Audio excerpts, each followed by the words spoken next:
Partie 1. Chapitre 1. Être touché par sa lumière est le plus grand des honneurs. Conseil suprême d'Oryata.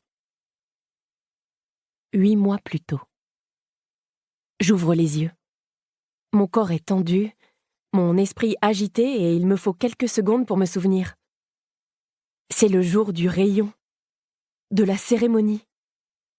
J'ai mis des heures à m'endormir la veille, me tournant et me retournant sur ma paillasse, la tête pleine de questions et d'appréhension, la voix inquiète des petits résonnant encore en moi, bien après que le souffle de leur respiration s'était apaisé derrière le rideau qui sépare nos lits. Le silence règne dans la pièce. Je pose les pieds au sol. La pierre est déjà si brûlante que je grimace. Comme ces dernières semaines, la chaleur est étouffante et je suis en nage. La sensation de la fine chemise collée à mon dos me tire un nouveau rictus. Je n'ai que quelques pas à faire pour me pencher sur le seau d'eau de la chambre et m'en asperger le visage. Elle est tiède, bien sûr, mais cela me fait du bien. Lorsque j'ouvre le rideau, je constate que tout le monde dort profondément. Le soleil a beau avoir décliné, la chaleur continue de nous accabler. Un regard au cadran sur le mur m'informe qu'il est encore tôt. Les autres aussi ont eu du mal à trouver le sommeil avec la chaleur. Je les ai entendus bouger durant la nuit. Voilà la seule chose positive de cette journée, par ailleurs angoissante, que le soleil se couche enfin et mette un terme à cette canicule atroce qui nous frappe depuis plusieurs semaines. Le conseil d'Oryata a beau prétendre que la chaleur est le symbole de la force d'Oria, notre divinité, le signe qu'elle nous rend grâce et que, cette année, la cérémonie sera fructueuse, nous mourrons tous de chaud depuis trop longtemps pour accorder le moindre crédit à ce délire mystique.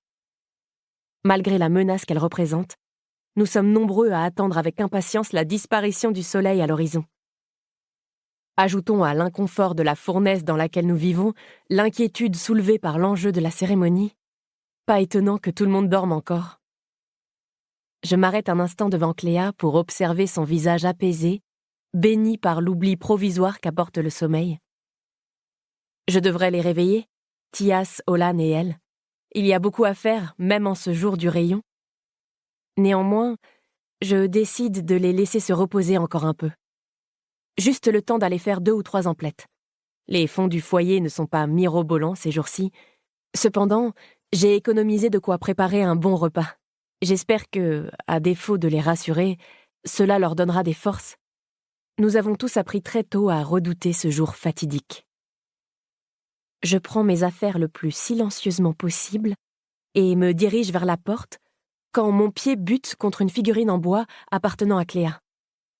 Un juron m'échappe et, en haut des lits superposés, je vois Olan remuer. Je m'empresse de quitter la pièce. Pour la discrétion, on repassera, je marmonne. Bien joué, Liv. À 18 ans, partager mon espace de vie avec 3 autres personnes n'est pas toujours facile, mais je n'ai jamais vraiment songé à m'en plaindre. Après tout, c'est ce que j'ai toujours connu. Si personne ne sait comment je me suis retrouvée orpheline, je ne suis pas un cas à part.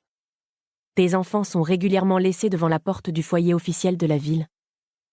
Certains, sans doute des rejetons illégitimes d'éminentes familles, arrivent tout bébés, emmitouflés dans des langes de qualité.